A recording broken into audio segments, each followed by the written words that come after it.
This is SSN. Story Studio Network.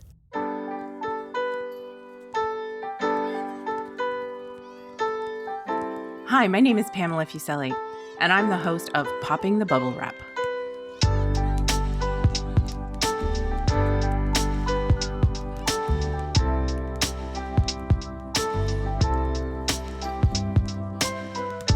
Are you the person in your family who worries about the safety of others, about buying safety products and using them?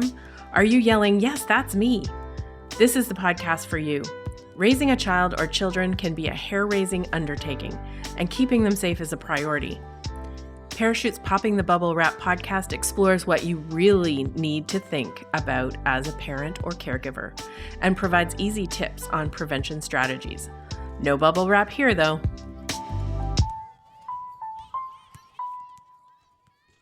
Holidays don't have to be hazardous, and no, I'm not talking about too many chocolates or family get-togethers. Home safety is always top of mind for parents, but your routines change during the holidays. More people are coming over, you're involved with different activities like lighting candles for holiday celebrations, or new products are now in the house, aka presents. So, how do you keep the hazards away but not dampen the celebrations? I'm happy to have Heather, Adam, and Jenna joining me today. Thanks for being part of Parachute's Popping the Bubble Wrap podcast. Happy to be here. Thanks for having us. Happy to be here as well. Super. One item that's often associated with holidays, especially the ones that happen in colder weather, are candles as part of decorations or religious celebrations. What's been your experience with candles? Do you use them? If you don't, why not? Adam, maybe I'll start with you. Thanks, Pam. Well, yes, my family does celebrate Hanukkah. So every year we do light candles for 8 nights. The menorah is set up in such a way. I have to tell you that when the religion came into being, I don't think we had these kind of fire hazards in a house, because obviously we're going back a few thousand years ago. They weren't thinking about this, but it's not ideal. The menorah usually there's 8 candles at the bottom, and then there's another candle that's usually at a higher level, and that candle is used to light each one of the other candles on each night. And on top of that, so already, I guess we've got a bit of a fire safety hazard just by having candles lit in a home. You're supposed to put the candles and the menorah on the windowsill of your home to sort of share the joy of the celebration with people walking by. And I remember even as a kid learning that when I went to, sort of parochial school, they sort of encouraged us to do that. That being said, candles are absolutely a fire hazard, and putting them in your windowsill is not the best idea. On top of that, basically you light the candles and then you say a prayer and you usually sing some songs, and then you just kind of leave it be. You leave the menorah as it is lit, and it's supposed to essentially just sort of run its course, which could take a while. Which again is not exactly the best thing when it comes to fire safety. So my kids are a bit older now. I'm not as concerned about it, let's say, as I was when they were younger. But I remember when they were younger, being frankly nervous because they are supposed to be actively involved in the whole process. Even though an adult would typically light the initial candle, what we would do is hold one. I mean, I have 2 kids, so my son or daughter or both of them would have turns holding the candle that lights the other ones and actually doing the lighting on their own or with the hand of an adult together. Right. You want them to be included, right? Exactly. So, but I always felt nervous doing it. In fact, even as a kid, it actually made me a little bit nervous when I lit them myself. So if I could sort of go back and turn back time, and I know these things exist today, I would opt for, and I've seen these in other people's homes now, these menorahs that actually have battery operated candles so that you actually aren't dealing with real life fire. Like I said, my kids are 12 and 14 now, so I'm comfortable with them lighting the candles on their own. But I will tell you that my new practice is after they're lit and after we sort of watch them for a bit, even though technically you're not supposed to, in our house, we actually we blow them out. I don't want them lit. I prefer them not to stay lit. because we all get busy doing other things. And that's just a precaution that we take. And you could forget about them. And I can imagine in a window, depending on what kind of window coverings you have, curtains or blinds, that would impede, that would definitely be a fire hazard with lit candles. Yes. And actually what we do typically now is we just light them on the kitchen table so they're not right by a windowsill. And maybe this year, who knows, maybe I'll even opt for the battery operated ones. Just because less potential for fire, I think, is always a better option. True. Jenna, what's your experience been with your kids? You have a girl who's 10 and some twin boys who are 9. I'm sure they like the idea of fire. Oh my goodness, I'm getting like chills just imagining all of the ways things could go wrong. We do have one Christmas decoration that is special to my husband and I that we used to take out every year before we had kids, and it's a little wooden windmill that you put these tiny little special candles in, and the heat from the flame turns the windmill around and turns his whole scene. And it's a German heritage, and we bought it on a special trip, and it was one of the first things that got packed away once we had kids. It hasn't come back out yet because it's just, you look at it and you're like, that is just not worth the risk. There's a lot of things that we'd be willing to take some risks on. That is not one of them. And thankfully for us, it wasn't a fundamental part of our celebrations. So it was a bit of an easier decision to be able to say, oh, we'll just pack that away. Right. I really feel for the people, who have, fire and candles as part of their cultural celebrations. That's a really difficult thing to try to figure out how to be safe with all the different hazards and the knowledge that we have now. Right. But I love hearing those stories of, different ways that people have come around to, battery operated. We have a lot of those little battery operated tea lights that we use for things, for decoration around the holidays. And we're in that stage now. Like you said, our daughter is 10, and we've had to start watching to make sure that she's right at that age. And I remember it very well where you're like, oh, candles are so pretty and incense could burn. And it's like, oh, no, let's make sure that everything, there's no candles in rooms. There's no, anything like that has to stay in, on the kitchen table somewhere where we can keep watch. We make sure it's put out. And, we've added a cat to the mix now. And I can't imagine any flame being a safe bet for us this holiday season. Yeah, I was thinking about, candles on coffee tables with dogs' tails wagging by. Like, there's so many different scenarios here. Heather, what is any of this sounding familiar to you? So very familiar. I loved candles growing up, especially like Jenna said, as a teen and early 20s, you have candles galore and you think it's the most beautiful thing.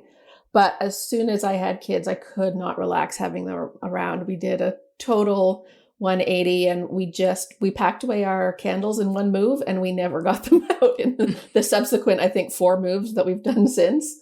We put them on top of the birthday cakes and that's it. And, like Jenna, we have 2 cats and a dog as well now. Even though our kids are older, we're not ready to bring back the candles. And I even get a little bit nervous when it comes to the batteries and the mini tea lights. So our big go-to is like using those mini LED lights on the strings, the fairy light kind of things. We do a little essential oil diffuser. Nothing's burning, no flame. It's the only way my poor brain can rest. Well, and you bring up a good point. There's so many different products now and choices on the market that you can still enjoy what a candle brings without the fear of the flame being accessible from your kids, their dog, the tail, the cat that, has the curiosity. But I think all of you brought up something that's, sometimes we think about more during the holidays and especially with new toys or new products in the house, so many items that we buy these days have batteries. they have, and especially those little button batteries, but also other small parts that, depending on the age of your child, that they can cause serious injuries if they, kids explore the world by putting things in their mouths. And, if you've got an older sibling that has toys that have smaller parts, they may be lying around. But if we look at the button batteries, because this is an issue that's come up more recently over the last year or so, but it's always been a concern. I just think that more products have these button batteries. I mean, you talked about the tea lights, but they also come in greeting cards if you have one of those annoying cards that play music that someone has given you, but also toys that come with batteries. How have you dealt with some of the toys and products that come with these batteries? And Heather, you kind of, we left off, you had talked about that. Maybe you want to weigh in here. Yeah, for sure. I remember with my oldest, when there's only one around, it's not that big of an issue. And I think you nailed it on the head when you said the older siblings. Once there's other siblings around, you lose the control of your environment. They've got friends over. There's all of a sudden a lot more bodies and a lot more contributions to the toys and batteries in the household. So I definitely realized when my second was born that our vigilance had to go way up. And it was a really important thing for us to teach our older daughter. There's 4 years between them. So she was old enough to start understanding that you really need to keep your toys away from your sister, kind of help be mommy's helper to make sure that these little choky things don't get anywhere near your little sister. And she, luckily to my advantage, she loved being a big sister. She loved being mommy's little helper. So yeah, we just enlisted the aid of everyone around us to kind of, be aware of what's going on, because it's definitely, you can't keep your eyes on them 24/7. So No. for us, it was a matter of, talking to them and letting everyone in your circle know, this is what we're looking out for. Here's some hazards, just really talking was the big thing for us. Yeah. Adam, the batteries, I know I was talking to a friend a couple of weeks ago about why is it so hard to get into the battery packages? And that's actually part of the protection of accessing batteries, kids accessing batteries, is the packaging. And we've seen products and toys, some of them come that you actually have to unscrew the battery compartment to get into the battery, which helps to keep little hands off of batteries. But have you, if you're thinking about going to battery operated, or were your kids ever interested in how things work and pulling things apart that they might access little button batteries? Absolutely. My son in particular was really, he's still like that. He's still things don't change all that much. No, I remember, this is a funny thing about kids, that that when they get a gift, the thing that fascinates them the most isn't the gift itself, but it's the box and the packaging. Yep. But the reality is that the box and the packaging can be hazards. The box can be sharp. The bubble wrap can be sharp, or can have, it pops, it can scare the kids. There's other things. So those are always a little bit of a concern. And sometimes they did need help with them. It's funny. This makes me a little bit kind of romanticize the past, but I remember having toys as a kid, like let's say trucks or cars, that did not have any battery. And I remember having a lot of fun with them. So I don't think that it's so important for these toys to have batteries. Kids can find ways to entertain themselves doing it the old-fashioned way. If they can have fun with a box, then why not have fun with a truck or a car or a doll or whatever? It could be anything. Just using it in a manual way. It's just an idea about a little bit of going back to the past, but maybe going back to the past might be a little bit safer. I do remember the disappointment on Christmas Day when I got something that required a battery and the battery was not included, and my parents had forgotten to buy the batteries for that item. So maybe that is one of the options. Jenna, or mostly you know what products you have in your toys you have in your house, but you also have visitors coming in with like purses and bags and things like that. So there's, you know, not only do you have to think about, you know, what you have in the house, but what people are also bringing into the house. Have you had any scares with button batteries, or do your kids pay any attention to them? Our kids were pretty good with things like that, thankfully. And I think part of the reason was we did everything we could to avoid having them in the first place, kind of to Adam's point. You know, we were, especially when we were expecting our daughter, we were in that like overprotective first parent stage. And we went to all the classes and read all the books and did all the things. And one session that we went to, really stuck with us, and it was actually about, you know, language learning with your infant and how important it was to speak with them. And the instructor talked about how damaging some of these infant toys can be because they set the volume so loud on them when they make noise. And her advice to us while we were still expecting was, you know, turn off the sound, take the batteries out if they come with them. Don't let your kid have these things with loud noises in them when they're little.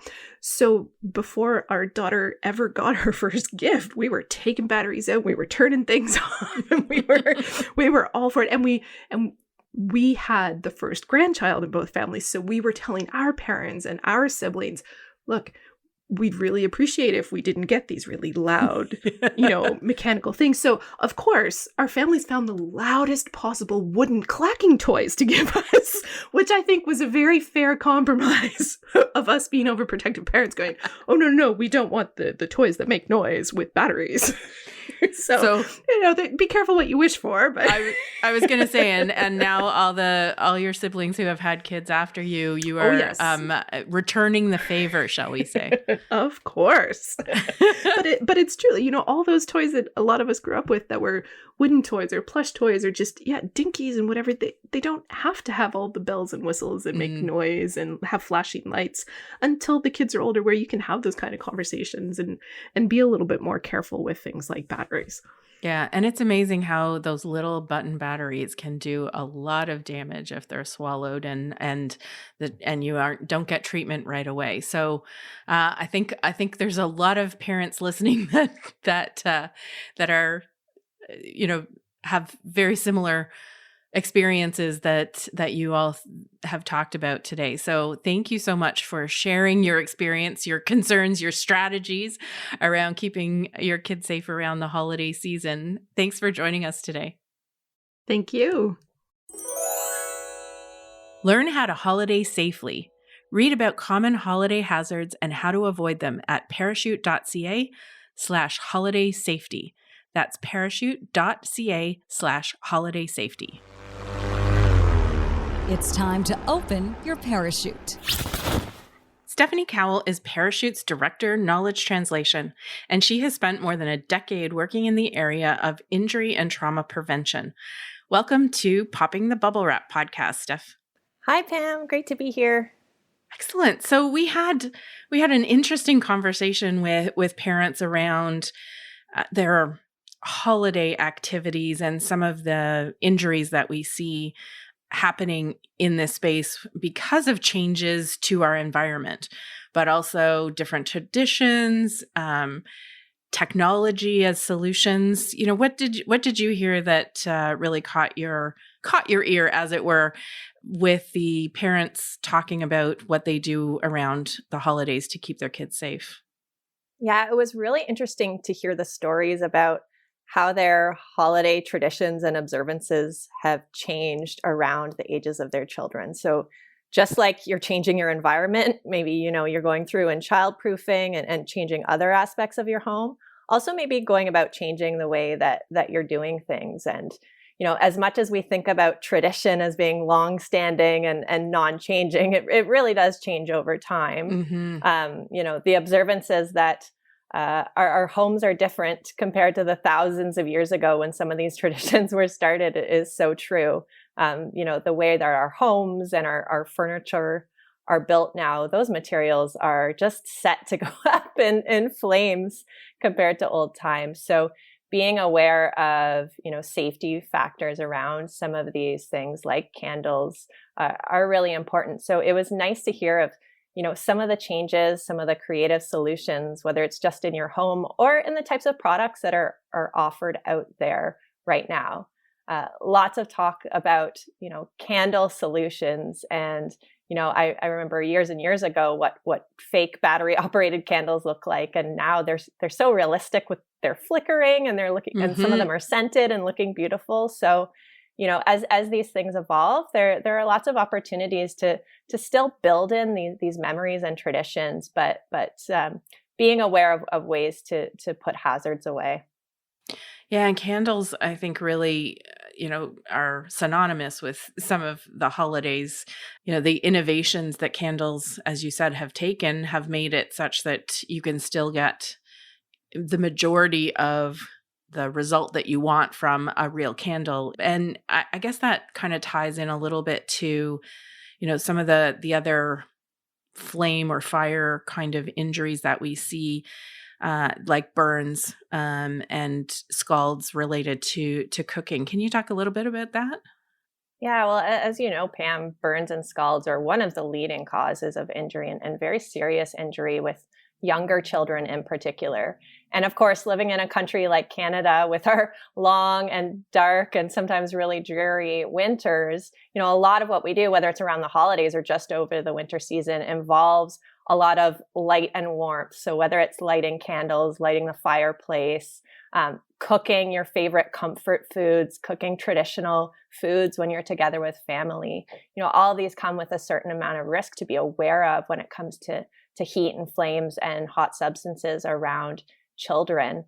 So particularly being in and around the kitchen and things get really busy there, being aware of some of the hazards there. So, keeping young children away from hot stoves and ovens, even when you turn that oven off, it stays quite hot for a while. So keeping them away from those surfaces, whether it's, if someone can supervise them in another room, or if it's, strapping them in their high chair so they can still hang out with you and be part of those transitions is a great option as well. Keeping pots and kettles and other really tempting things away from edges. So, pushing things back on counters, keeping pots on the back burners, keeping handles turned away, all those little things. So perhaps if you were to squat on the floor of your kitchen and look up and see all the tempting things above you, keeping those away from little eyes and hands.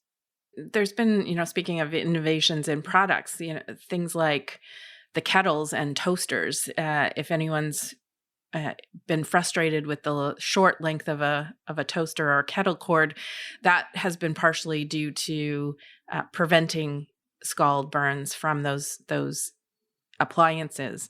And I think probably people will be interested or maybe surprised that, hot liquids like hot coffee, hot tea actually are a source of scald burns for kids. Yeah, absolutely. It's a really common source. So, if you are going to have hot liquids, keeping those away from little ones, again, keeping them away from the edge, or if you're going to be, snuggling with your kid, carrying your kid around, putting down that hot drink, putting that away so they're not grabbing at it. Again, you may think that I can handle all of these things and I'm multitasking and walking, but kids are so unpredictable and they love to grab. So yes. Removing that temptation or that potential consequence is a good idea. Yeah. If you have to have your coffee or tea, make sure you use one of those cups that has a lid that's non-spill that you can keep shut, but still have a sip every once in a while. Yeah, I think that's definitely a great gift idea. That's true. Also having a working fire extinguisher in the kitchen area in the home, really important. Maybe something you think you may never have to use, but it's one of those, in the situation, you're going to want to have it on hand. But keeping that in the kitchen, but keeping it away from the stove area is best. You don't want to be lunging towards a stove fire, trying to get the fire extinguisher at the time. So keeping it reachable, but not in the line of fire in your home. Right. That's a really good tip. One of the things we talked about with parents was about the gifts or the different products that might be brought into their homes around the holidays, and many of them having batteries, those little button batteries that are in so many products that we find in our home, whether they're children's toys or key fobs or hearing aids or greeting cards. They can be really dangerous. Can you talk to me a little bit about, what people can do to prevent those from getting into little hands, and a couple of tips on how to respond if it does happen? Yeah, absolutely. I'm not sure how aware the general public is about the actual damage these little tiny batteries can do. So children tend to swallow them or insert them. Kids like putting things in places up the nose and the ear. And the acid in these batteries do serious damage to internal tissue that can start within a couple hours or so. And we've seen horrific injuries and even deaths due to these incidents. So button batteries is certainly something we want to keep away from kids. So if you have batteries in the house in a package, even dead batteries, those are still active in terms of causing damage. Keep all your batteries stored well away from kids. Buy products that have those sealed battery compartments. It is a pain to have to bust out the screwdriver to change the batteries. But just like we talked about the kettle cords, it's there for a reason. We don't want kids accessing those compartments.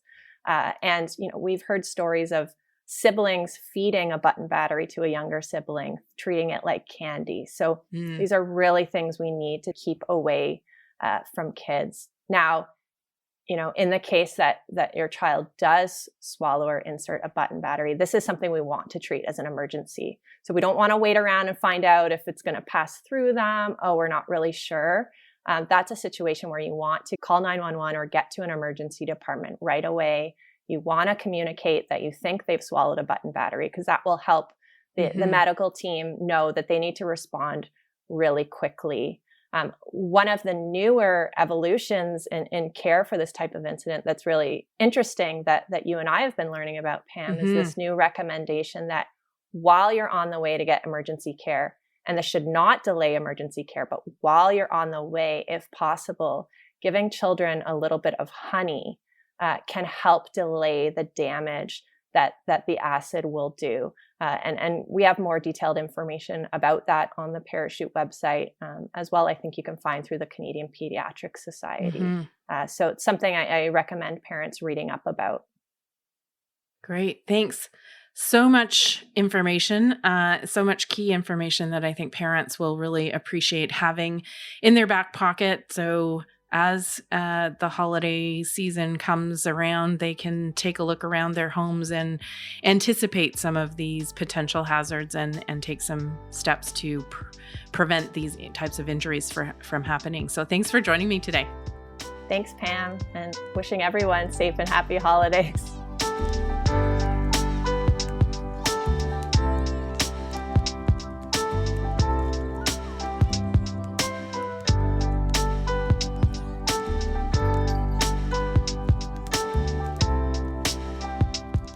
Thank you so much for listening to this episode. Popping the Bubble Wrap is a podcast of Parachute, Canada's national injury prevention charity, whose mission is for Canadians to live long lives to the fullest by preventing serious and fatal injuries. Normally, we release episodes every 2 weeks, but we're taking a break over the holidays, and we'll be back the second week of January. Join us on our next episode where we ask the question, do cannabis and parenting mix? Help us reach parents and caregivers by sharing this link with your friends and family and giving us a 5-star review wherever you listen to podcasts. Popping the Bubble Wrap is produced for Parachute by Story Studio Network and Eye Contact Productions.